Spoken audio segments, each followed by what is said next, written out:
away, Davey. Great Scott! I feel the need for speed. Cowabunga, dude! You're a wizard, Harry.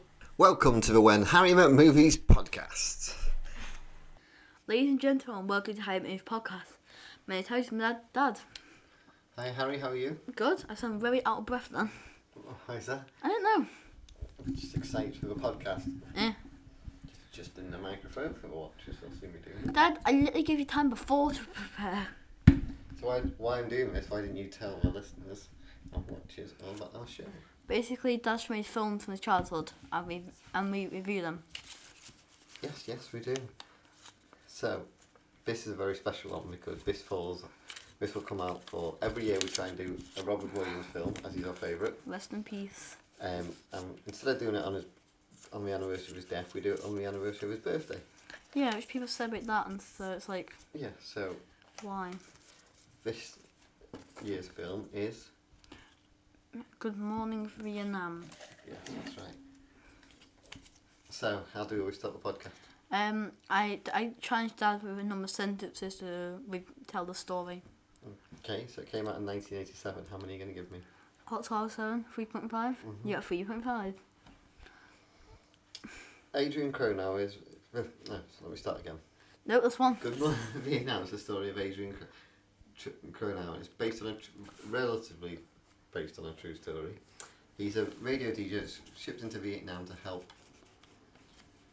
inspire and motivate the troops and cheer them up. And it doesn't all quite go to plan. No. So, we always like to do a few bits of facts about the film just to get us in the mood for it. Yes. So we have a few numbers and ideas. So, came out in 1987. It's just over 2 hours long. It's set in 1965. The budget was 13 million and it made 123 million. 30 million? No, not really. But then there's not a lot. No, like how much money it made? That's a lot. Like I suppose it did. Yeah, it did quite good numbers. The top 5 films that year were Three Men and a Baby, Fatal Attraction, Beverly Hills Cop 2, Good Morning Vietnam, and Moonstruck. So it was 4th, which is quite decent. Are we going to review any of those films set from? We've done Three Men and a Baby. Maybe Beverly Hills Cop 2, maybe. We'd have to do the first one first, obviously. A few random little facts about the film. So, Robin Williams played Adrian Cronauer. He never actually met him until after the film was made because the director didn't want him to take on any personality of him. He wanted him to do his own thing, sort of thing. Yeah. The plot isn't quite exact. Basically, It's not really a plot. Yeah, he didn't really leave on bad terms. He left on quite good terms, and it was just his contract ended, really. And also, like, he becomes like friends, and he wants to try to date some woman. Yeah, all that wasn't really true. Wasn't it? No, it was more of a reflection on the times. Also, was it true about the person which blew up the schools? The bar. Yeah. Not well. It's not really gone into details about how much of it was true and how much is not. But he said that it's not quite what happened. Yeah, we'll get in touch in that in a minute. All the broadcasts that he does on the radio are ad-libbed. He makes them all up completely. I knew he did because he can tell when he makes stuff up. Like.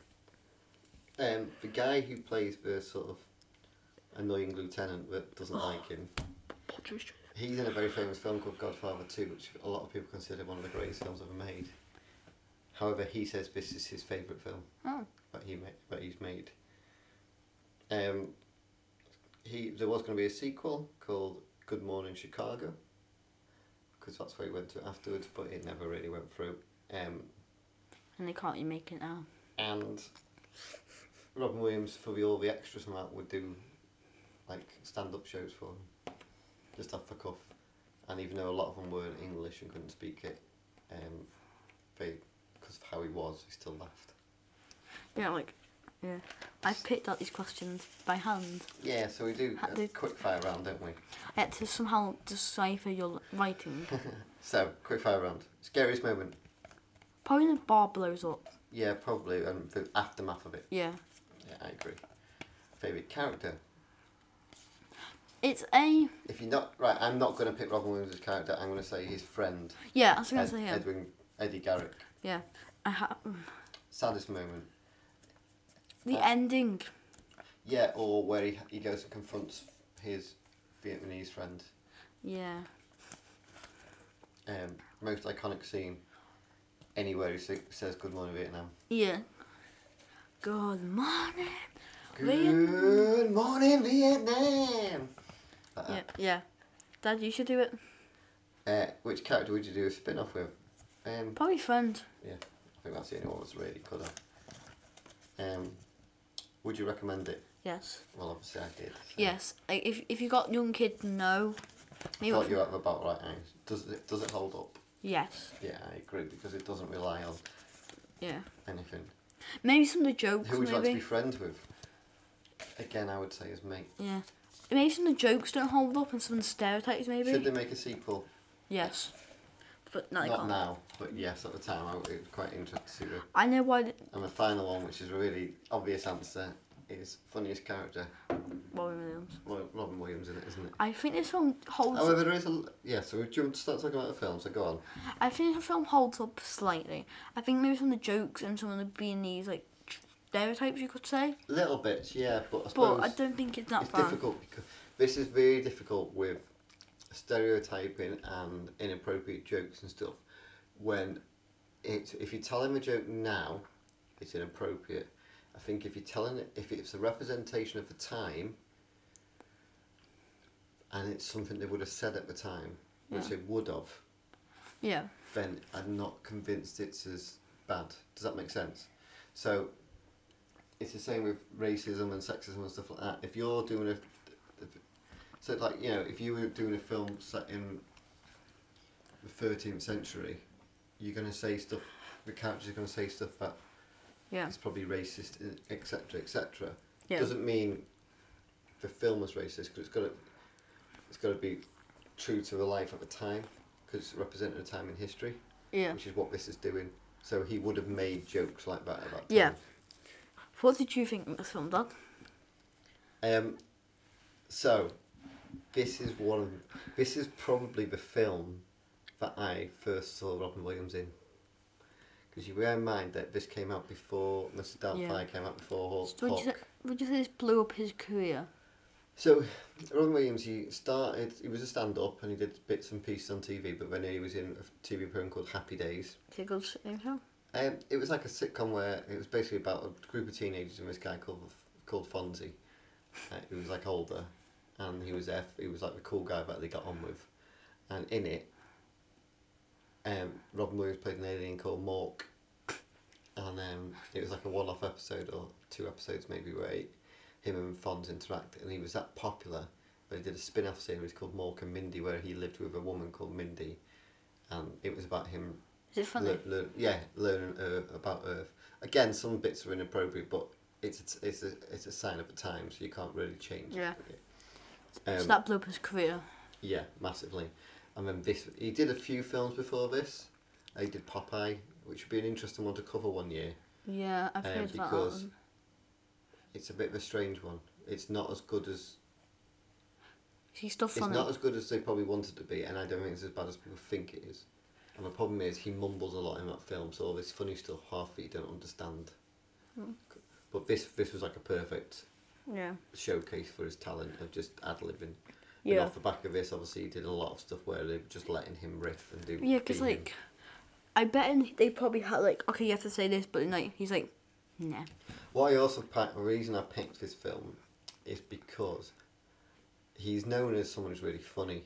Yeah. And he's shown more in his later life that he could really act. What was the last film he did? Ooh, I think it's The Nightmare Museum 3. I think that's the last one that came out with him in. Yeah, because I know I've watched all the Nightmare films many times and like... but to me, this film shows he can act. Yeah. He's got funny moments, but the bits where he's not being funny, he's acting really well. Yeah, we need to do a Nightmare. Like he won an Oscar eventually for Best Supporting Actor in a film. And he's really good in that film, he's amazing in that film. This is, in many ways, I think his acting in this is really good. Like when... So, talking about film, basically... You get all this thing about this DJ, don't you? Yeah. And then you see this. Like, what were you thinking when he does that first radio show? I know it's like that. And it was like Robin Williams charm in it. But it's the difference in him compared to Yeah. the others, because the others are all like, hello and welcome to the radio. Yeah. And, I mean, he's just like loud and Yeah. over the top. And Like you. okay, cheers, mate. You're welcome. I haven't got anything to cheers with, but yeah. But then I like as much as that's funny. I like the other stuff, like the bit afterwards. There's this Lieutenant Hawk, I think his name, or Hawk, I think his surname is. And he comes in, he's like the boss, and he's like, what's this? You can't say this words and stuff like that. And then they're talking about how the ex-president's coming. And he starts going, so the VIPs, and he starts using all these Like swag. like definitions. So the VIP is a PIP, and he's going to go with PCP, and using all these slang terms. But then Robin Williams' character riffs off that and starts making like fun of it. And there's like loads of little moments like that, which I think are just as funny as his actual. Yeah. And then obviously there's a bit where he sees a woman that he likes. Yes. And he thinks he keeps seeing her, but it's different women that just are dressed very similar. And he then decides he's going to Teach at school. teach at school, which leads you to like this spin-off part of. Yeah. You think the main story is about his radio show, but it's actually the other bit that's the story, isn't it? Yeah. Because like you just touched on, he likes this girl and moves with the class, and it happens that her brother is in the class called Twan, I think his name is. Yeah, it's one, I don't know how to say it. And he befriends him to get with the girl, basically. Yeah. And take him to a bar, and in this bar, it's like a soldier's bar, and they kick off because he's in there, this Vietnamese guy. Because set during the Vietnamese War. I like this. So then a little bit later, this bar blows up, and Robin Williams' character Adrian Clement is there. When he has like this party and then someone has like women with him and he like gets money out and stuff. It's really funny. Yeah. But then he goes back. I think he gets kicked out or something, doesn't he? Of like the Yeah, job. they have a go on the radio Because station. I think he tried to like announce that more soldiers are coming. I can't, maybe. Because I know he's meant to follow the thing, and I remember one time he grabbed it and he ran and he tried to like No, announce. that's when he's talking about the bomb. Yeah. Well, I think he was trying to mention. Yeah, because they edit the news so they can only say certain stuff. Yeah, I think he was also meant to try and mention more soldiers coming in, and like I love when it like he's in the bar and it blows up like cause Yeah, so Torn turns up and takes him out the bar just in time, and then it blows up, which is what you were touching about, a scary scene, because it's quite dark. harrowing and realistic. Yeah, There's all these dead people, and like there's a body on the floor, and like him and one of the other guys, like you can't just leave him on the floor. I know he's dead, but you can't just leave him in the middle of the street, so you move him somewhere safer, out of the way and stuff. What do you say is the darkest film he's done? To this point, yes. Later on, there's worse. We're gonna watch them. Maybe at some point, but there's no rush to watch them. Good. We need to do Night of the Museum first, because they're my favourite films. But then obviously he then goes back to his radio station having witnessed this explosion, all these people dying, and he wants to talk about it, but they won't let him talk about it. Yeah. So he does it anyway. Yeah, which is like they're trying to hide it, yeah, but like you did it in a public area. People are going to talk about it, so what's the way to hide it? Basically, the whole point is they're trying to not dishearten the troops. Yeah, but the thing is, like the troops need to know what's happening. That's what made me think, yeah, because they were trying to stop it. So I thought the Americans were doing it to make the troops, angry, to make fight better. But also I thought maybe the Beninese doing it because they want the Beninese to fight against them, and they do that eventually start fighting against. No, it's so that they just don't want to dishearten the troops, and so they only make news that's like today something non-political. Yeah. Because basically a lot of people didn't agree with the war. Yeah. So anything that indicates that they didn't agree with the war, they didn't like to. Why was the war fought? I can't remember what actually started it, but this is just. I one of those want to wars that probably never say needed. it was land, probably. I can't remember what the exact thing would be. It was one of those wars that never actually needed to do. I do apologise. I probably should have known that. I've not learned about it in school, so I think we learned about it in school. But obviously from there, he then gets sacked. Not sacked, but suspended. Basically, he can't go there, and he doesn't want to go back, does he? Yeah. And is he going to class or somewhere? Albert, his mates picks him up and is driving and trying to get him back on the air and takes him back. And when they go back, he purposely pulls where there's going to be a lot of traffic. And you get stuck in traffic, don't they? Yeah. And because this guy is like disheartened. Yeah. And doesn't want to go back on the radio, even though there's loads of people like wrote in letters and basically said get him back on the air. Yeah, like. He basically tells all the troops that are in these vans, because there's like a broken down vehicle sort of stuck in traffic, who's in Adrian Cronau's in the car with him, and Adrian Cronau then does like a live radio show as such. Yeah. And I think the whole point of that is to show the effect that he's having on these troops in person, one to one. Yeah. Obviously he's doing it. It's like, it sounds daft, but it's like us doing this podcast. We don't know if people enjoy it because we don't see them listening to it. Yeah. Yeah. But the thing is, like, you want to have, like, this is, if I'm not saying that if we ever go to war, yes, you need to worry about, like, tactic, food and stuff, but you also need to worry about troops. Because when you think, this is something I learned with history, the reason the revolution, Russia's revolution happened was because they didn't want to fight in the war. So you need to make sure troops are happy. Yeah, so essentially what the problem here was, so like, then what happens is that Revolution. it becomes apparent that, so, Yeah. the person that's above the Lieutenant Sergeant Major Dickinson I doesn't want like to him punch him in either. the face. He basically sends him out to do some like interviews and sends him down an area that isn't safe, knowing that it's not safe, and he gets blown off the road. He's safe, but he's in the jungle, and his friend Tuan hears that he's there because he's not turned up to the English class, and finds out that he's there. So he goes and helps and rescues him, and then and then they get picked up by a helicopter. Yeah. And obviously, because he's in the helicopter with them, they then run his name and find out that he's actually part of like he's responsible for a lot of explosions. Yeah, the film starts like very like not happy, but it starts like some car. But then at the end, like you see like people get shot. You see people getting like his two friends, and like the end scene, I would say is probably the most emotional scene I've seen Robin Williams. And Which one?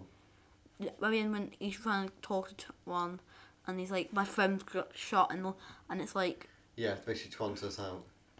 So from a Vietnamese point, these people are coming to their country and they're killing people. So why shouldn't he do it back? Is what he's saying. why shouldn't he? You know, did he say he's seen his brother died and his neighbour died and his mum or his dad died? Someone like that. He says. Yeah. And I'm gonna say that's one of the most emotional scenes I've seen Robin Williams do in the films I've seen. I thought in Night in the Museum when he does a speech. But this is what I'm saying. This is why I picked this film, because I thought you've seen. Yeah. Hook, you've seen him in Aladdin, you've seen him in Jumanji, you've seen him in, do you know what I mean, you've seen Mrs. Doubtfire, you've seen him in these where he's playing a funny character, or he's got, and yes, he's playing funny in this, but this isn't a comedy. No, this is definitely serious. It's a drama, but I would say it is funny, and there is proper laugh out loud, hilarious moments. But we're sat here now talking about all the serious stuff. We're not really talking about the funny stuff. Yeah. Necessarily. Because it's not a scene where he has to wake up, and someone's trying to wake him up. Yeah. Thing is, that's me. That's me in the bed, and then you trying to wake me up. You know, I wake up very early at Mum's, and I'm used to it. But here, they'll have to drag me out of bed. Thanks, Dad. I don't need sleep. I quite like the bit where he goes on a date, and she brings like It's all half a village with her because it's like chaperones. And he takes them all to the market and stuff, and buys them all stuff, and takes them to the cinema. And yeah, I like when like near the end, because he promised to teach them baseball. He teaches them baseball. I like that. Well, some of it's going on to funny characters. I know he's like the obvious one, but and his mate's quite funny. But some of the people in the classroom are funny as well. Yeah. Like so when he's like playing baseball, one of them's going, "This isn't a real baseball." He goes, "I know, but this is all I could do because they're using like watermelons, aren't they? Or melons." Yeah, but this isn't a proper one. He's like, I know, but this is the best I can do. I'm trying to teach you it, and it's like last minute, and I haven't really got the stuff because I'm getting flown out. But it's quite good how the soldiers are taking him to the airport to escort him off. I'll play him. But also get involved and play the game as well. Yeah. What so did you expect? I take it you didn't expect it to go the way it did. You thought, obviously, it's going to be one of those comedy films. At what point did you realise it was different? Because I knew you said that he's done some dark films, and when you said this one's about a war and so I was like, this is probably a dark film. But I think it's when you first see, like, you hear about death, you hear about all the troops coming, then you see all the troops coming in, and it's like, yeah, this is Was it when the bar blew up as well? No, I think it was when like you hear about the troops coming. I was like, okay, this is gonna be. Did you get that his mate was involved in that? Was it? Like, because his mate, the Vietnamese lad. Yeah, I knew he was getting involved. Did you realise what point did you realise he was involved? Because I don't remember how he figured out where he was. How did he figure out? When he capsized off the jeep. Yeah. Because he went to the army barracks and that's where he was, didn't he? And he said, "Oh, he's been lost. He's on a trip to so and so." I think that's when he realises. I He knows think what's going on in that area. I think it snapped to me. It was him when you see his friends, when like they tell you. But I think before it, I was like, if his people are dying, and like, and say that is someone Viennese, and then would it not be him? But I was like, it can't be him because he's like super obvious. But then that's why. So yeah. I don't remember when I was younger if I realised until it was the same as you. I don't think I realised until they tell you in the film. Yeah, like it's not. Even though when you rewatch it now, it's kind of quite obvious that because his mate literally pulls him out just as the place blows up. Yeah, which could be a coincidence. Yeah, but. But then it's like, I think that might have been the scene when I think after I'm like, wait, he got dragged on the bar, like it's exploded. How did he? Because he was there a bit longer before the bomb explodes. He got out exactly the time the bomb went off. Mm. So did he set off the bomb straight after? No, but he knew when it was going to go off. Hence why he was rushing to get him out of the way. Yeah. So, anything else you want to talk about the film? No. Or do you want to rate it? Yeah, I'm gonna. This is a tricky one to rate. I think it is. Wait, I can't think. I don't know. I'm gonna have to give it to you first because I cannot. No, it's always you first. I'm gonna have to give this a 5. Oh yeah? Yeah. I wasn't sure if you'd do that. What are you gonna give it? I don't think it's a 5. Don't you? No, I think it's close. I think it's a 5 just because it delivers a message about how useless wars are just useless times. I feel like it's got. What are you gonna give it? I'm giving it a 4.5. Which gives it 4.75 overall, so it's incredibly high. Yeah. We need to review some more like Night Museum films, I think, because they're one of his most recent ones. I would argue say it's one of it shows how good he was before he passed away. So that puts it really high. So it puts it sort of joint 11th. But considering we've got 7 5-star films. It's interesting. So the 5-star films, just for the listeners, are Chef, Hot Fuzz, Mrs. Doubtfire, Muppets Christmas Carol, Remember the Titans, Terminator 2, and Who Framed Roger Rabbit. And what I'm saying is I don't think this is quite as good as them. After that, we've got like 3 of the Lord of the Rings films. And Iron Giant, which you said. And then Robin Hood, Prince of Thieves, and Good Morning Vietnam are the same. It's quite interesting. That's how. Yeah. Then we've got Uncle Buck, so it's kind of quite a high little group there. And I would say it's very close to being perfect. I just think it's not. I wouldn't say it's perfect. I don't know what would make it better. I'm not saying it's not always things can be improved, but I just don't think it's a 5-star film in my eyes. Yeah. Maybe some of the jokes that you say are inappropriate now. I don't mind that. I think But that doesn't bother me too much because I think there's enough to none. But I do think it's incredibly close, and I can see why you give it 5 stars. But I feel like, especially as it's probably the most serious film we've watched. Yeah, I feel like it gives a good message, and that's why I think it was. I think the story's a 4.9, but I think it gives a great message. It's the highest ranking film from that year. Yeah, that's why I think it gives a nice message, Dad. So that's why I picked 5. Princess Bride is from that year, and that's not far off it. It's good. Will we be in Princess Bride? We are meant to be. We might be re-reviewing it, yes, with a special guest, but we'll talk about it when it happens. So yeah, do you want to talk about Robin Williams for a little bit before we honestly, recently we watched some of his most recent films, and he was perfect in them. So yes, for newer listeners, we are huge Robin Williams fans. Yes. I've always been. Yeah. And what's quite interesting is you find it just as good. Yeah. There was actually a moment where you turned around to your mum and said, "I want to watch Mrs. Doubtfire," and apparently she messaged me. I don't know if she said it to you. She goes, "You're gonna love what Harry's just asked." Wait, when was he it? wants to watch Mrs. Doubtfire. Was it when I was younger? think it's not long before I think it's part of when we started this podcast around Yeah. that time. I think the first one. It was one of the reasons it was one of the first ones we did because of that. I think the film which I remember, which had a moment was probably Nightmare Films. Yeah. I grew up with them, and like I remember when I watched them, he's like, there was this one scene, and this is a bit of a spoiler if you've not seen the film, but watch them. He's like the key to happiness, and he says the character's name, and then they freeze it when it's daytime, and you don't know what it means. And I feel like that's a great, because that would be like his last film. It's like a great message, and that's what's like. That's what I think. He does there's an awful lot of things he says in films that are great. Yeah. I've touched on, like in Mrs. Doubtfire, the scene where he's in the courtroom and he's arguing his case, and he says like he's addicted to his children and he can't breathe without them. And that always hits home with me. Yeah. But yeah, it's a. We should do a Robin Williams month. You could do, but I like the fact we do one Robin Williams film a year, unless a guest requested one. What will the next one be? Next year, I don't know. We'll see. I think it should be Nightmare Film. Maybe, yeah. Maybe what we should theoretically do is do one off poster of a year. Yep, that's true. So I've got a Robin Williams image, which will probably get tweeted out when we do this. You got Flubber and the Red Nose. I don't know. Patch Adams. That's another quite serious but funny film along similar lines to this. You got, of course, Nightmare Film. So hang on, let me just. So we got Batty Coda from. Is that the Rainforest. Is that the only animated film he's done? No, Aladdin. Oh.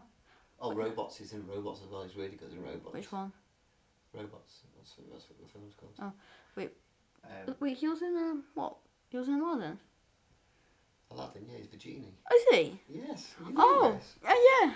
Um, you can't really see it because Dad's Lego's blocking Yeah. it. Dad, you need to move it now. There's obviously Hawk.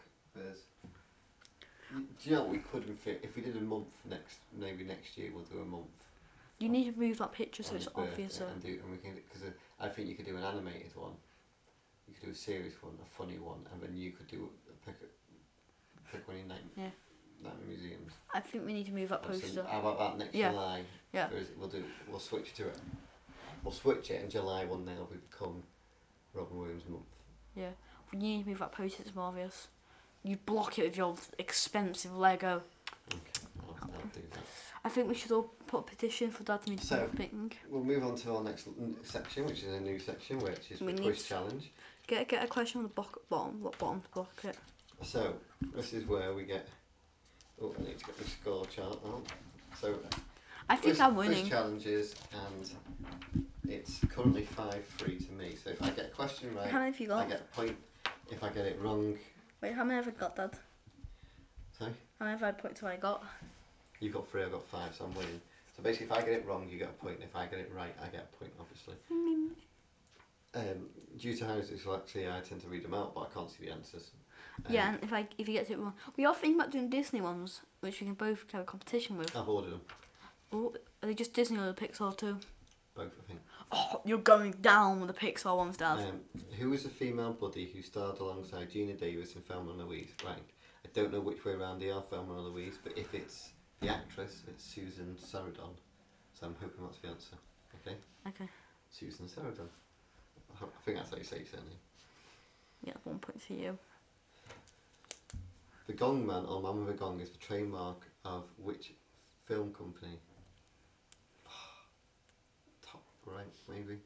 I know it's JR for Rank Organisation. I was closer, wasn't I? Nope, you're not getting a point. I'll give it, you get the point, but see how close I was, and do you know why? What? Because Nanny Bertie used to work for Top Rank.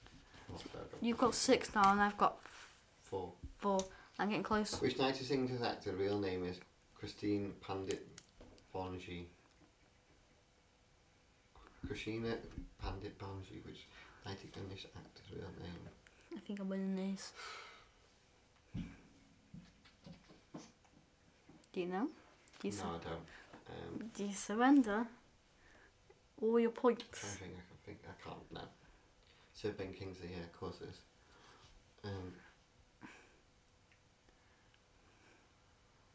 Who played Feline Bombalina in the 2019 film musical Cats? Now, I've not seen the film. Okay? Hamlet's really bad. Yeah. there's a few different characters in it, but so it's female, feline. Doesn't mean feline's also a cat, so. Don't know. I'm just going to go with it's a female. I'm going to say Taylor Swift. Taylor Swift it is. Just going to know she's in it. I've got loads now. You've got 5, I've got 7. I'm not getting his pen back now.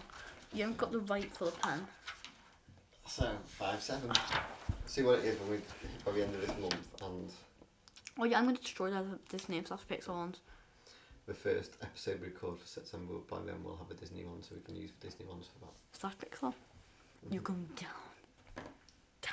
So, we always do like a little question. We thought, obviously, Robin Williams in Good Morning Vietnam plays a radio DJ, and so I thought a play off that would be, you can do a podcast with 2 film characters. Who would you do it with and why? And you can go first. Miss Doubtfire. Okay, why? Just because it'd be really funny. Because of all the voices and stuff. And yeah.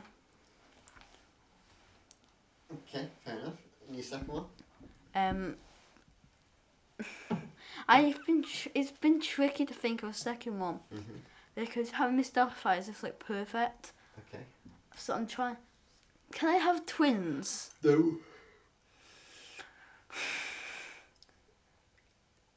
What's the exact same height? No, it's got to be one other person. Oh. Okay, who's your first one? See, now I would have Johnny 5 in this. Oh. You can't steal mine, because that's the problem. You're not having mine, because just so you've got someone who can give you all the information that you need. It could be like the facts, because you'd be able to read it all and memorise it all. And the other one's really clever, so I'm not giving you out. I don't know. I was trying to think of a perfect one which could match Mrs. Doubtfire.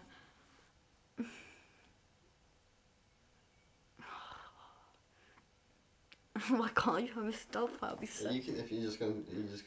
I'm just gonna think because I'm looking at the wall here just because. You have had a few hours to think of this. Yes, but I've not been able to think of a perfect person to match Mrs. Doubtfire.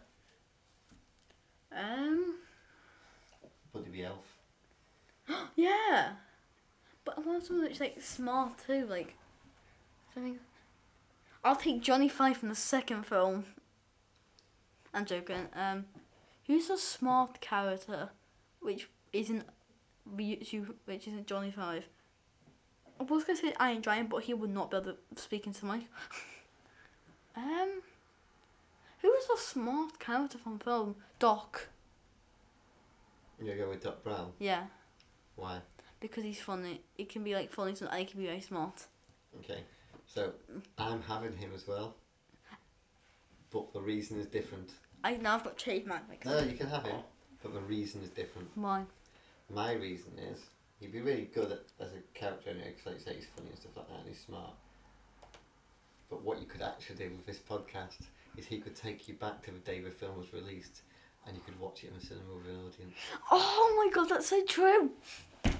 So how good that? So in that case, you could have Bill or Ted to do the same. Yeah. The thing is that you can't take the microphone with you. No, but you could go watch the thing True. and come back and record it. Back in the days, So you could watch it at the cinema with an audience. back when the films were black and white, Dad. Well, no, these wouldn't be black and white, would they? But do you mean but imagine like going to watch, like Wizard of Oz Star Wars. at the cinema for the first time, or Star Wars, or even Mrs. Doubtfire. Do you mean like watch these films for the first time with an audience for first day of release? It would be amazing, wouldn't it? Yeah, why have you got futuristic clothes? You Just wear a top hat, you'd be set. Shorts and t-shirt or jeans or something, you'd be fine. Dad, when you were born, did you watch a lot of black and white films? I have seen black and white films, but no, I haven't watched a lot of them. There was colour TV when I was born. Okay, I believe you. But it wasn't as many TVs, you wouldn't have as many as you've got now. And we were like, not well off family, but we weren't poor, my mum and dad, and I grew up when I was your age. So when I was younger, you wouldn't have. So like we've got a TV in the front room, I've got a TV in my bedroom, you've got a TV in your bedroom, and Oliver's got a TV in the bedroom. Poor Ollie. That wouldn't really be a common thing. You'd have a TV downstairs in the front room and that'd be it. Did you have dial-up, Dad? when you No, I don't think I ever did. I only think I ever had broadband. Dial-up existed, came out when I was like your Auntie Lisa had it, but I remember my mum and dad bought a new TV, so the one from downstairs went in my mum and dad's bedroom.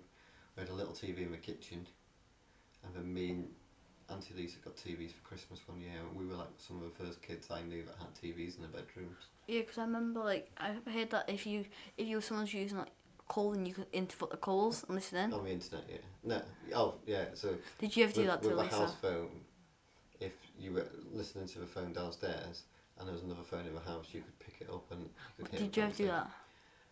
Probably as a joke, but not like actually listening to the conversation. Probably like picked it up and went ha, or something daft as a kid would do, thinking it's way funnier than it actually was. Just screams at the thing, Yeah. just hangs up. But yeah, so that's the show for this week. So you'd have Doc Brown and Mr. Doubtfire, and I would have Johnny Five and Doc Brown. And for different goodbye. reasons. Yep. In hindsight, Buddy the Elf would have been really cool instead of as a choice instead of Johnny Five, just because you've been quite enthusiastic about it. Yeah. So thank you for listening. Keep listening. Our anniversary month comes up in August, where we are doing sequels to films we've already watched. And goodbye for you now. Yeah, and like and subscribe wherever you listen to this or watch it. Mug. Buy merchandise. I've got a merchandise. I haven't got any merchandise on because I get into my own pajamas because I'm lazy. And yeah, on buy mugs. Thanks a lot, everyone. Bye bye now. Bye bye. Goodbye. Podcast world. So That wasn't rehearsed very well at all. Yeah, Did we rehearse no. that? Dad, we Can't don't. tell listeners. Dad, we Bye-bye don't now. rehearse at all. Bye bye.